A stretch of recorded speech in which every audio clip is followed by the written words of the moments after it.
Defending Israel with David Harris on JBS is made possible in part by a generous gift in memory of Eric and Mira J. Spector, the Paul and Lynn Late Family Foundation, To Life, to Love, Barbara and Bob Goodkind, the Patricia Worthen Ullman Foundation,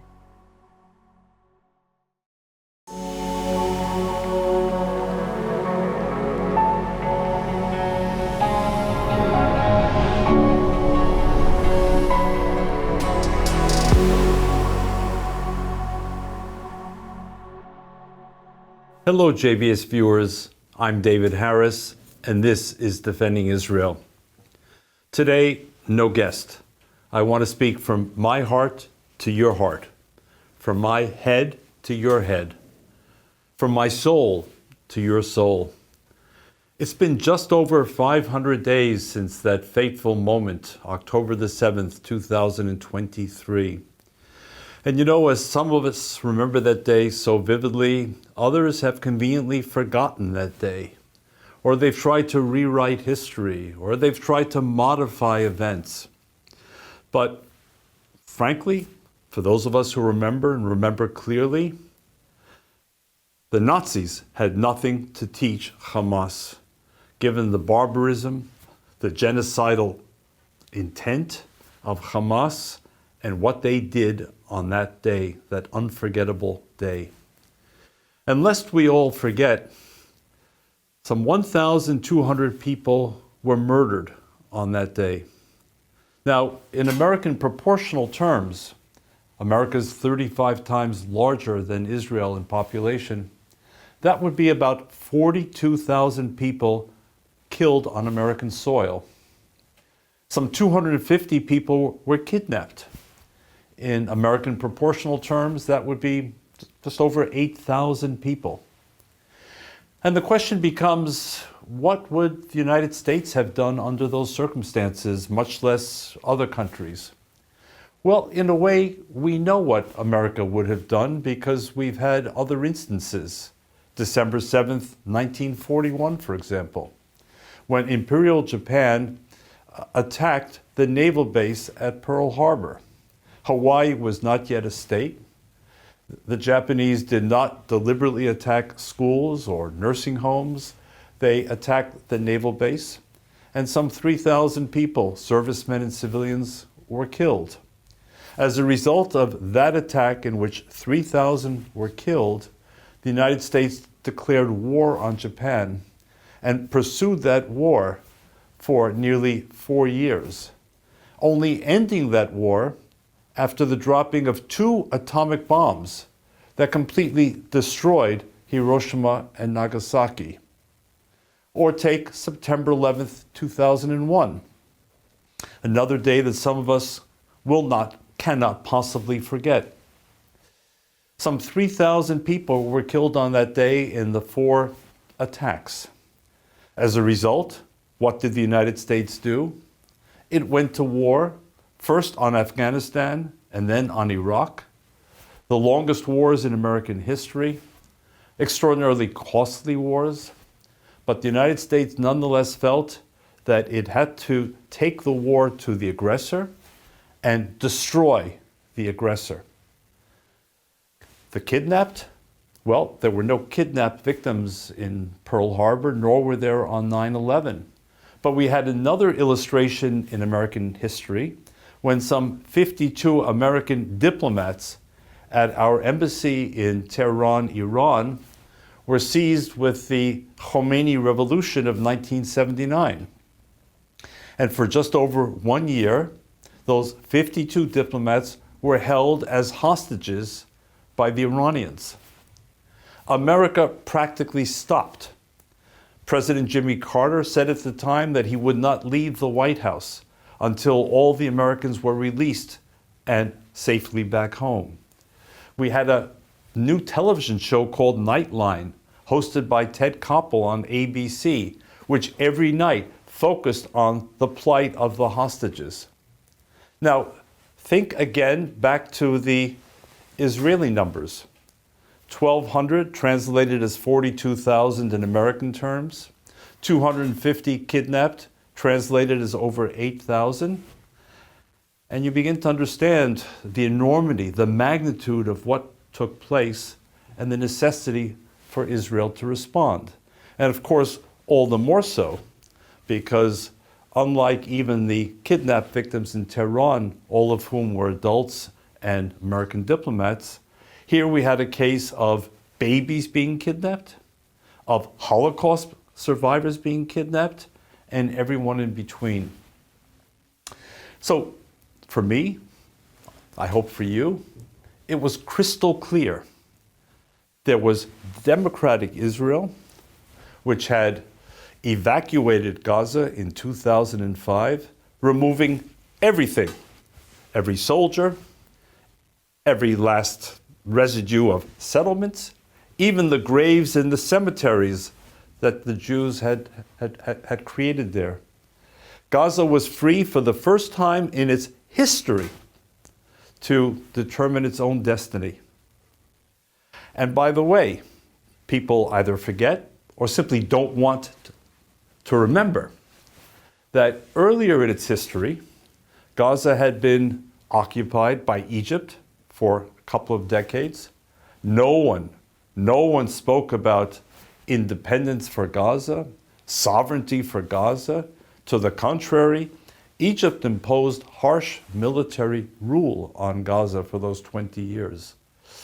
And before that, well, most importantly, for 4 centuries, there was Ottoman Turkey, a fellow Muslim society.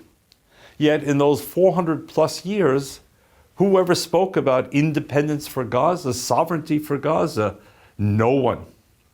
So ironically, perhaps, it was Israel that gave the people of Gaza their first chance in history to chart their future. And their future could have gone in any of many directions. Some had urged that Dubai be a model, or Singapore be a model. A beautiful strip of land along the Mediterranean, with enormous potential. And yet, by 2007, Hamas took full control of Gaza, and for the last 18 years, it has been Hamas rule. And so the choice was very stark. Were we going to side with democratic Israel, which had sought peace, had sought coexistence?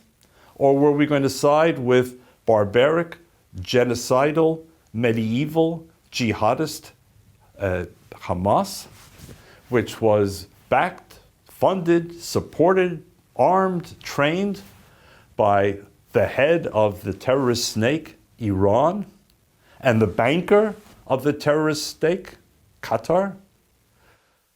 It was a very clear choice. And sometimes in life, we have to make choices between good and evil, between the arsonist and the fireman, between the democracy and the tyranny. This should have been an easy call. And yet, for some, it was anything but easy.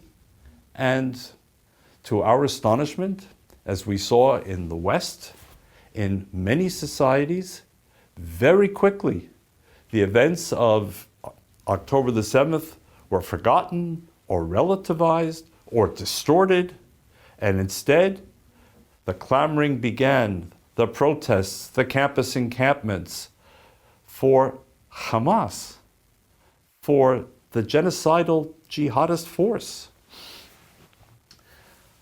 I believed, and I've said it before to you, JBS viewers, that Israel has faced 3 fronts, battlefronts, if you will, before October 7th and certainly since October the 7th.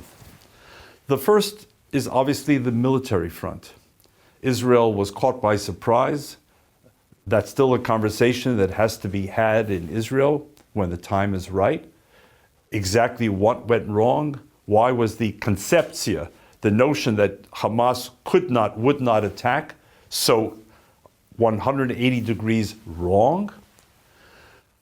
But in the meantime, Israel had to restore its deterrence, had to go after the perpetrators, had to send a very clear message. And as Israel said, We have to both find and free and liberate the hostages. And we have to eradicate Hamas and ensure that in any future governance structure, Hamas is not part of that in Gaza. Now, that was for Israel to do. And God bless those lone soldiers from the United States and elsewhere that volunteered and served. The second front was the civilian front in Israel. After all, unlike Imperial Japan, Hamas did not deliberately attack an army base or a naval base. They attacked moshavim, kibbutzim, civilian settlements, whatever they could find, whoever they could find that was in their path. And so would the civilian front in Israel, would they hold strong? Or would they hide? Would they seek to leave the country? And again, that was something for those of us who live abroad to watch closely, to hope for the right outcomes, but ultimately for us not to determine. But there was the third front, right from the beginning. And it was a front that we spoke about on this show more than once, and that I want to return to. And that was the global front. The effort by pro-Hamas supporters to drive a wedge between Washington and Jerusalem, to try and weaken American support for Israel, knowing that America was Israel's most indispensable ally. And therefore, if separation could be established between Washington and Jerusalem, less intelligence cooperation, less defense cooperation, less diplomatic cooperation, less political cooperation, then Israel was even more endangered by its isolation. And then, of course, beyond the United States, it was about Europe, it was about Great Britain, Canada, Australia, and the other countries that in the Democratic camp should have instinctively understood on which side of this two-sided battle between good and evil, between Israel and Hamas, they should have stood. And yet what we saw was a lot of ambiguity, a lot of moral cowardice, and in some cases, an embrace of evil. And so we had to quickly learn our lessons, I believe, on this third front and understand that while it was up to Israel to determine the first two fronts, the military and the Israeli civilian front, it was up to us to determine the third front. Would the United States continue to stand shoulder to shoulder with Israel? Or would it begin to weaken, to succumb to those internal pressures? Well, now we have some of the verdict, if you will. On the military front, again, one of the worst days in Israel's history, perhaps the worst, and yet by October the 8th, the day after, Israel was beginning to recover, rebound, and prepare for the next stage. And among the most striking things for me, and why for me Israel is so indomitable, is that the IDF called for some 300,000 reservists to return to service. And many of those reservists were abroad, studying, vacationing, visiting, South America, North America, Asia, you name it. And I think as many of you JBS viewers know, in response to that call for 300,000 reservists, more than 350,000 reservists showed up as quickly as their legs, their cars, or their airplanes could take them to report for duty. And think about it. In doing so, they knew from the beginning that this was not some theoretical war game. This was not some abstraction. This was the real deal. This was going to life and death situations from the first moment against Hamas, whose cynicism, sadism knows no bounds, and they were putting their lives on the line, and yet that did not stop them, not for a single minute, from showing up and reporting for duty. And I have to say, no war is without its, as they say, collateral damage, the tragedies that happen in the fog of war, the mistakes that are made. Every war has them. But in this war instigated by Hamas, who therefore bears the burden of the consequences of this war, I have been beyond inspired. I've been awed by the Israeli response, the bravery, the valor, the daring do, the ingenuity. Israel was battling, it turned out, on up to 7 different fronts with these jihadist forces, including the sovereign nation of Iran, which fired missiles at Israel directly on at least 2 separate occasions. It was fighting with Hezbollah in Lebanon, with the Houthis in Yemen, and on and on. And this nation of fewer than 10 million people, a nation the size of New Jersey, in European terms the size of Wales, 2/3 the size of tiny Belgium, waged a war for survival on 7 fronts against some of the most demonic forces on earth, and never showed a weak knee, never showed any doubts or hesitation. They took the war to the enemy, and they prevailed. In just about every respect, this tiny nation of valiant soldiers, Jews, Muslims, Christian, men, women, LGBTQ, go down the list. Look what they achieved. And I have to add, since I believe that radical Islam, in the form of the current regime in Iran and its satellites, Hezbollah, Hamas, the Houthis, and others, represents an existential threat not just to Israel, but to our Western world. That Israel alone, in 16 months, did more to weaken, to expose the weaknesses of this axis than all the other Western countries combined, who were trembling at the idea of confronting Iran, who were hesitating about Hezbollah. Think back to the European Union decision just over a decade ago to bifurcate Hezbollah and declare its military wing a terrorist entity, but not its political wing. What a fool's errand. Hezbollah is one single solitary organization. It doesn't have branch offices, one military here and one political there. It's all one and the same, but Europe was quaking at the knees. Instead of showing resolve and spine, Europe showed weakness and fear. And so Israel took them on and exposed them. Iran is much weaker today than it was 16 months ago, and the world can see it. Hezbollah has been largely decimated, certainly in its leadership ranks. Hamas has certainly been taught a lesson that Israeli deterrence is undiminished and Israeli courage remains undaunted. On the civilian front, I told you the story just after October the 7th.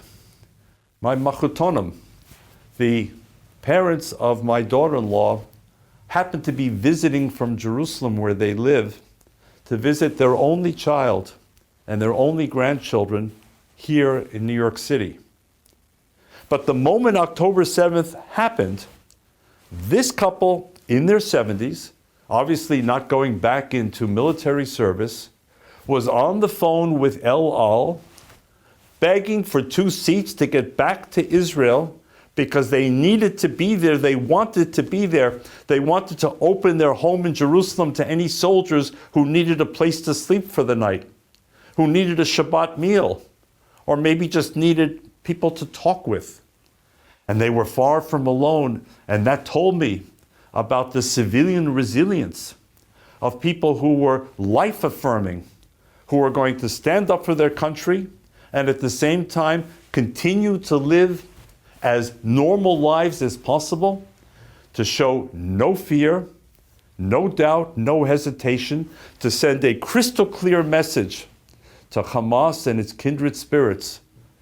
We're here and we're not going anywhere.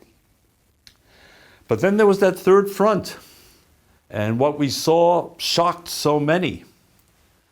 Politicians we had had confidence in too many cases went AWOL or suddenly tried to find a 50-yard line which did not exist in a battle between Israel and Hamas, between a democracy and a terrorist tyranny. We saw too many universities that were described as prestigious or world-class go into a kind of institutional acrobatics in order to avoid taking sides or choosing their words so carefully as to deny the words any meaning. We saw some otherwise respected media outlets in the United States, in Great Britain and elsewhere, who effectively chose sides even as they tried to claim that they were just reporting the facts, ma'am.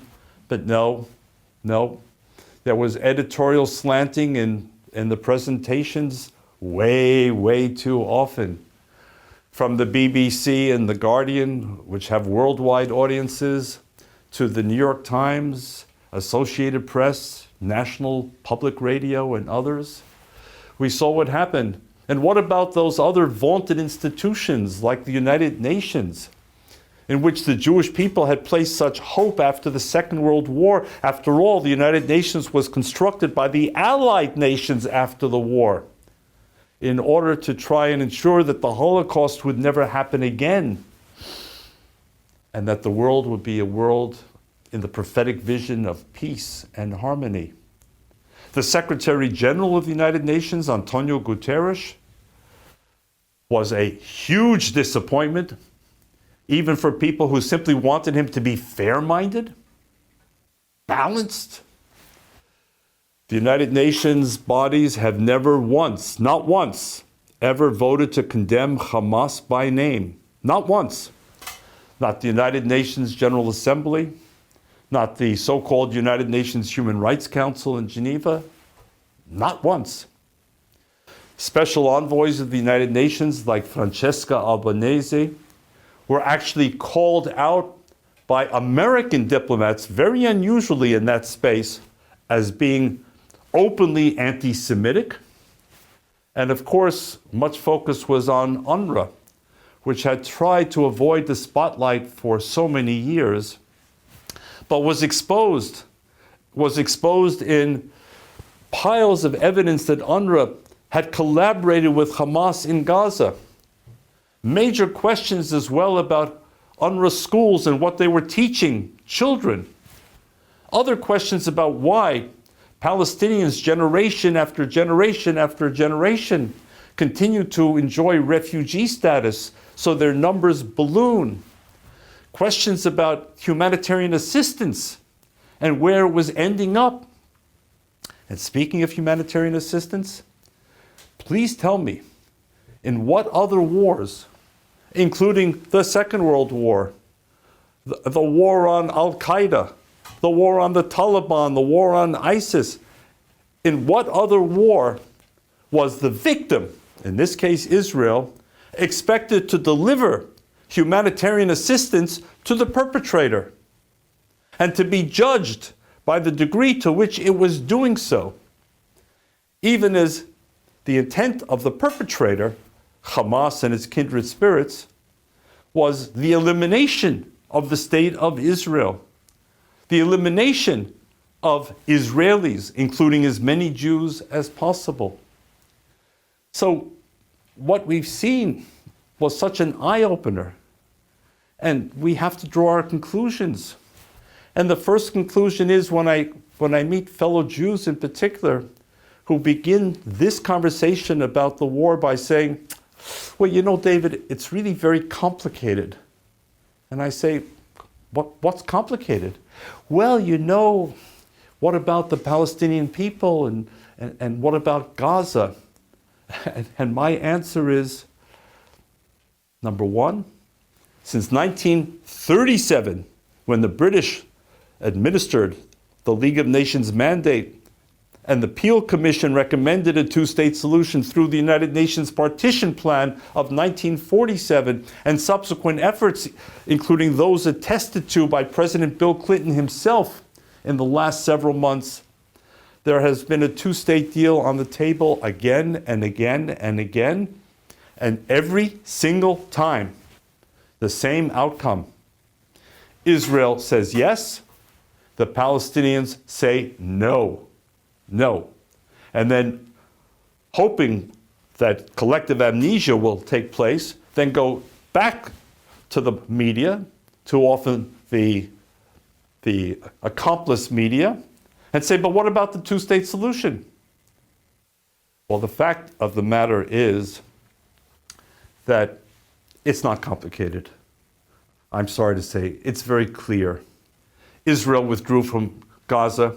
It was in Israel's interests to have a sovereign Gaza state living peacefully alongside the state of Israel, and by the way, Egypt on the other side, modeling itself on the UAE or modeling itself on Singapore. It was in Israel's interests, but it was not in the interests of Iran and Hamas and the Qatar funders. So some others say to me, but David, you know, I don't like Benjamin Netanyahu. For me, the issue is not Benjamin Netanyahu. I'm a Jew who lives in the United States. I could make Aliyah tonight or last night. And tomorrow I could become part of the Israeli society. I could become a citizen. I could have the power to vote. And then I believe that I would have every right to get involved in the domestic debate in Israel about the leadership. Do we have the right leadership?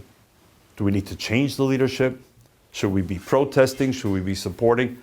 I get it. Israel's a full throttle democracy. But I chose to live here. That's for another discussion. And I believe that my job is not to second guess the Israeli government of the day. That's the job of the Israelis.